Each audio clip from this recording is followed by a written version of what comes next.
નમસ્કાર વિદ્યાર્થી મિત્રો, ધોરણ 9 વિષય ગુજરાતીમાં 10મો પાઠ આપણે ભણવા જઈ રહ્યા છીએ. એની અંદર અગાઉના વિડીયોમાં તમે લેખક પરિચય મેળવ્યો, વિષય વસ્તુની સમજ મેળવી, ભારતીય સંસ્કૃતિની સિદ્ધિ આ પાઠની અંદર વિનોબા ભાવે નિબંધ પ્રકારનો આ પાઠ અહીં આપેલો છે, જેની અંદર આપણે આગળ અભ્યાસ કરવાના છીએ. કેટલાક એની અંદર જે આવતા વિચારો છે, એના જે મુદ્દા છે, એ મુદ્દાની તારવણી મેં અહીંયા લખી છે. એ મુદ્દાઓને આધારે આપણે લેખકના વિચારોની વાત આપણે અહીંયા કરીશું. સૌથી પહેલાં લેખકે વાત કરી છે પ્રકૃતિ, સંસ્કૃતિ અને વિકૃતિ. આ ત્રણ બાબત આખા પાઠની અંદર અહીંયા આપેલી છે કે આપણે જે જીવન જીવીએ છીએ એ જીવન જીવવું એ આપણી પ્રકૃતિ છે. ભગવાને આપણને આટલું સરસ જીવન આપ્યું, મનુષ્ય અવતાર આપ્યો, અને એની અંદર આપણે સારું અને ખરાબ એની પરખ આપણે મેળવી લઈએ છીએ. આપણને સમજાય છે કે આ મારા માટે યોગ્ય છે, આ મારા માટે યોગ્ય નથી, કારણ કે આપણે માણસો છે, વિચાર કરી શકીએ છીએ. તેવી વિચારશીલ સંસ્કૃતિ આપણી છે. ભારત દેશની સંસ્કૃતિ એક કે મહાન ગણવામાં આવે છે. તો એની વાતો અહીંયા આપણે જોવાના છીએ. સૌથી પહેલા લેખકે આપણને વાત કરી છે સંસ્કૃતિ, પ્રકૃતિ અને વિકૃતિ. આ ત્રણ વચ્ચેનો જે ભેદ છે એ ભેદની ચર્ચા તમારા પાઠ્યપુસ્તકની અંદર પહેલા ફકરાની અંદર કરી છે કે સંસ્કૃતિ, પ્રકૃતિ અને વિકૃતિ. પ્રકૃતિ જે છે એ પ્રકૃતિ જ સંસ્કૃતિનું રૂપ છે. ખાસ સમજો મિત્રો, સંસ્કૃતિ, પ્રકૃતિ અને વિકૃતિ આ ત્રણની વાત આપણે એક ઉદાહરણથી સમજીશું. એક ઉદાહરણ એવું લીધું છે કે પ્રકૃતિ એટલે સહજ સ્વભાવ. એની વ્યાખ્યા આપી છે કે પ્રકૃતિ એટલે સહજ સ્વભાવ, સંસ્કૃતિ એટલે સહજ સ્વભાવથી ઉપર ઉઠવું, એ સંસ્કૃતિ. બરાબર. ત્રીજું છે વિકૃતિ. વિકૃતિ એટલે સહજ સ્વભાવથી નીચે પડવું. આ વાત તમને સમજાવી છે. પ્રકૃતિનો અર્થ શું થશે? સહજ સ્વભાવ. સહજ સ્વભાવ, હું જેવી છું એ મારો સ્વભાવ છે. બરાબર. મને ભગવાને આપ્યું છે કે મારો મનુષ્ય દેહ છે, એના પ્રમાણે મારી જરૂરિયાત પ્રમાણે હું ખાઉં છું, પીઉં છું, સૂવું છું, મારી દૈનિક ક્રિયાઓ કરું છું. એ મારો સહજ સ્વભાવ છે. એક ઉદાહરણથી આપણે સમજીએ કે પ્રકૃતિ એટલે સહજ સ્વભાવ. સહજ સ્વભાવ એટલે દાખલા તરીકે મને ભૂખ લાગે છે એટલે હું ખાઉં છું. બરાબર. ભૂખ લાગે છે પેટની અંદર એટલે મારે ખાવું પડે છે. એ મારી શું છે? પ્રકૃતિ છે. આ ઉદાહરણ છે, સમજો. મને ભૂખ લાગે છે એટલે મારે ખાવું છે, હું ખાઉં છું, એ મારી પ્રકૃતિ છે. બીજું છે સંસ્કૃતિ એટલે સહજ સ્વભાવથી ઉપર ઉઠવું. સંસ્કૃતિ કોને કહેશું? તો કે મને ભૂખ લાગે છે એટલે હું ખાઉં છું, એ મારી પ્રકૃતિ છે. પણ ક્યારેક મારી આગળ અનેક જાતના મિષ્ટાન મૂક્યા છે, પકવાન મૂક્યા છે, મને ભૂખ નથી લાગી અને છતાં હું એ બધું ખાયા જ કરું છું, આરોગ્ય કરું છું. ભૂખ લાગી નથી છતાં મારી આગળ મૂકેલા જે પકવાનો છે એ પકવાનોને હું ઝપટ્યા કરું છું, ખાયા કરું છું. એ મારી શું છે? વિકૃતિ છે. સહજ સ્વભાવથી નીચે પડવું. સહજ સ્વભાવ મારી પ્રકૃતિ છે કે મારે ભૂખ લાગે એટલે ખાવાનું છે, પણ મને ભૂખ લાગી નથી છતાં હું ખાયા જ કરું છું, આરોગ્ય જ કરું છું. એકી શ્વાસે ખાયા કરું છું, ક્યારે જોયેલું ન હોય તેવી રીતે ખાઉં છું, એ મારી વિકૃતિ છે. સહજ સ્વભાવથી નીચે પડવું એટલે એ વિકૃતિ. સંસ્કૃતિ હું કોને કહીશ? કે મને ભૂખ લાગી છે છતાં આજે મારો ઉપવાસ છે. ઉપવાસ હોવાથી મારે ખાવાનું નથી, એ મારી સંસ્કૃતિ છે.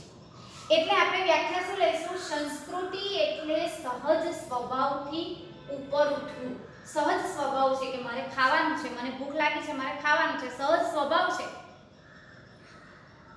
પણ હું ખાઉં નહીં અને હું એમ કહું કે આજે તો મારો ઉપવાસ છે, મારી એકાદશી છે, ભલે ને મારી આગળ 56 ભોગ પડ્યા છે, ખાવાનું જાત જાતનું મૂક્યું છે, છતાં મારે ખાવાનું નથી, મારો ઉપવાસ છે, એવું જ્યારે હું કહું એ મારી સંસ્કૃતિ છે. સંસ્કૃતિ એ પ્રકૃતિનું જ રૂપ છે. બરાબર? પ્રકૃતિ અને સંસ્કૃતિ આ બેની વાત સમજાવીશ. પ્રકૃતિ જ સંસ્કૃતિનું રૂપ છે. પ્રકૃતિ એટલે સહજ સ્વભાવ, સંસ્કૃતિ એટલે સહજ સ્વભાવથી ઉપર ઉઠવું, અને વિકૃતિ એ શું છે? વિકૃતિ મને મારા અધોગતિ તરફ લઈ જશે. બીજું એક ઉદાહરણ આપણે સમજીએ. આ 3 વાત સમજવા માટે બીજું એક ઉદાહરણ છે કે ભાઈ જાત મહેનત ટાળવી, બીજાનું લૂંટીને ભોગવવું એ આપણી વિકૃતિ.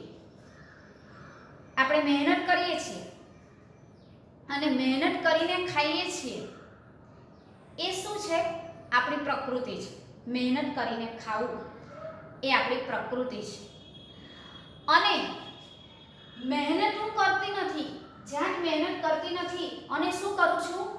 બીજાએ મેળવેલું જે છે એ બીજાએ મેળવેલું હું પડાવી લઉં છું, એનામાં ભાગ ભજવું છું, એની પાસે જે એણે ધન ભેગું કર્યું છે એને લેવા માટેનો પ્રયત્ન કરું છું કે મને ક્યારે મળે, એની પાસે આટલું બધું છે, મને ક્યારે મળે. એ બીજાની સંપત્તિ જ્યારે બીજાને એ મેળવેલું જ્યારે હું પડાવી લેવાની વાત કરું છું, બીજાનું લૂંટીને ભોગવવાની વાત હું જ્યારે કરું છું, એ મારી વિકૃતિ છે. માણસ જીવે છે ત્યારથી આવી જ બાબતમાં પડે છે કે મારી પાસે ક્યારે આવે, આની પાસે આટલું બધું છે, મારી પાસે ક્યારે આવે. મહેનત કરો ને, મહેનત કરે તો તારી પાસે પણ આવશે, પણ મહેનત કરવી નથી અને બીજાનું ક્યારે પડાવી લઉં એમાં જ આખી જિંદગી મઠામણ કર્યા કરે, તો એ એની વિકૃતિ છે. એટલે સહજ સ્વભાવથી ઉપર ઉઠવું, આગળનું વિચારવું, એ મારી સંસ્કૃતિ છે. તો સંસ્કૃતિ ક્યારે યથાર્થ કહેવાય? કે હું જાતે મહેનત કરું, જાત મહેનત કરું અને જાતે મહેનત કરીને મેં કંઈ મેળવ્યું છે, એ મેં જે કંઈ મેળવ્યું છે એ મેળવેલા જ્ઞાનને હું બીજા સાથે વહેંચું છું, બીજાને આપું છું. મારી પાસે અનેક ધન છે, મેં જે કંઈ મહેનત કરીને મેળવ્યું છે એ હું એકલી ખાતી નથી, એકલી ભોગવતી નથી, પણ હું શું કરું છું? બીજાને મદદ કરું છું, બીજાને વહેંચું છું, અને બીજાની સાથે વહેંચીને જ્યારે હું એ વાગું છું ત્યારે એ મારી શું છે? સંસ્કૃતિ છે. આ સંસ્કૃતિથી ઉપર ઉઠવું એ એની વાત અહીંયા કરી છે. સહજ સ્વભાવથી આગળ વિચારવું, આગળ જવું એ સંસ્કૃતિ છે, અને સહજ સ્વભાવથી નીચે પડવું એ વિકૃતિ છે. તો આ વાત આ પહેલા ફકરાની અંદર લેખકે બહુ સરસ રીતે વાત કરી છે. એટલે જાત મહેનત કરવી અને જાત મહેનતથી મેળવેલું જ્યારે હું વહેંચીને ભોગવું છું અને વહેંચીને જ્યારે હું આરામની ઊંઘ લઉં છું ત્યારે મને સંતોષ થાય છે કે હા, મેં આજે સારું કામ કર્યું. તો એ સારું કામ કર્યાનો જે આનંદ છે એ ખરું સુખ છે. માણસને માટે સાચું સુખ શું છે? તો આપણા શ્રમથી પેદા થયેલી અને બીજાને આપ્યા વિના ભોગવવી નહીં અને આપીને વહેંચીને જ ભોગવવી એ માણસની સંસ્કૃતિ છે. એ માણસનું સાચું સુખ છે. માણસ અને પશુમાં ફરક છે. સમજો, લેખક આપણને આવું કહે છે વિનોબા ભાવે કે માણસ અને પશુમાં ફરક છે. માણસ પણ ખાય છે, પશુ પણ ખાય છે, પણ માણસ સુખ અને આનંદ શોધે છે. પશુ શું કરશે?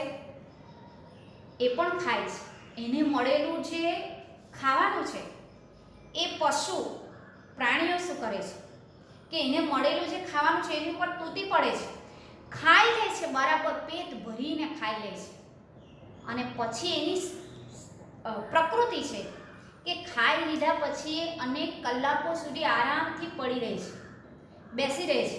પેલો જંગલનો રાજા સિંહ ખાઈ લીધા પછી આરામથી પડ્યો રહે છે. પશુ આવું જ કરે છે. આપણે શું કરીએ છીએ? આપણે માણસપણામાંથી પશુપણામાંથી માણસ તરીકે જીવવાનું છે. ઘણા લોકો આવું કરતા હોય છે કે આમ ખાવાનું સામે પડ્યું હોય, જોયું ન હોય એટલે એની ઉપર તૂટી પડે, બીજી વાર મળવાનું ન હોય તેમ ખાયા જ કરે, બરાબર પેટ ભરીને ખાઈ લે. અને પછી શું થાય છે આપણને ખબર છે. શું થાય? બરાબર ખાઈ લીધું હોય ઠૂસીને શું થાય ખબર છે ને? પેટમાં દુખે, ઈલાજ કરાવવા જવું પડે કે હા યાર આજે તો બહુ ખાઈ લીધું. માણસ તરીકે આપણે જેટલું પેટમાં જાય એટલું જ ખાવું જોઈએ. એ આપણી સંસ્કૃતિ છે કે મને મળ્યું છે એટલું જ, મને જેટલું જોઈએ છે, મારી જેટલી જરૂરિયાત છે એટલું જ હું ખાઉં. તો એ વાત લેખક અહીંયા આપણને જણાવી છે. પ્રકૃતિ, સંસ્કૃતિ અને વિકૃતિ. ખરું સુખ શું છે કે માણસે પોતાને જે મળ્યું છે એ બીજાને જ્યારે વેચીને ખાય છે ત્યારે એ ખરું સુખ એના માટે છે. એટલે અહીંયા લેખકે કહ્યું છે કે માણસ સુખ અને આનંદ શોધે છે ખરું, પણ કયો આનંદ વિકૃત છે, કયો આનંદ પ્રાકૃત છે અને કયો સંસ્કૃત છે એનો ખ્યાલ રાખવો પડે. જે સુખ સહુને આનંદ આપી શકે તેવું હોય એ જ ખરું સુખ છે. જે સુખ, ખરું સુખ કોને કહે છે લેખક? કે જે સુખ બધાને આનંદ આપી શકે, બીજાને ખુશ રાખી શકે, એ ખરું સુખ છે. આમ એ જ સુસંસ્કૃત આનંદ છે. જે આનંદ આપણને સંસ્કૃતિ તરફ લઈ જાય એ જ સાચો આનંદ છે. આવું લેખક વિનોબા ભાવે આપણને જણાવે છે. ભારતીય સંસ્કૃતિની સિદ્ધિ પાઠની અંદર લેખકે આપણને આ બાબતો શીખવી છે કે ખરું સુખ શું છે. જ્યારે મારા સ્વભાવથી હું આગળ સારું વિચારું છું તો એ મારી સંસ્કૃતિ છે. સંસ્કૃતિની સાથે રહીને આપણે ચાલવાનું છે, નહીં કે માણસપણું ભૂલી જવું અને માણસપણું ભૂલી જઈને પશુપણા તરફ ગતિ કરવી એ માણસની વિકૃતિ છે, એ એની અધોગતિ છે. એટલે જો માણસે પોતાનો વિકાસ કરવો હોય, પોતાની સંસ્કૃતિને આગળ લઈ જવી હોય તો પોતે પ્રકૃતિ અને સંસ્કૃતિને સાથે રાખીને ચાલવું પડે. એવી વાત લેખક વિનોબા ભાવે આપણને આ પાઠની અંદર સમજાવે છે. બરાબર મિત્રો?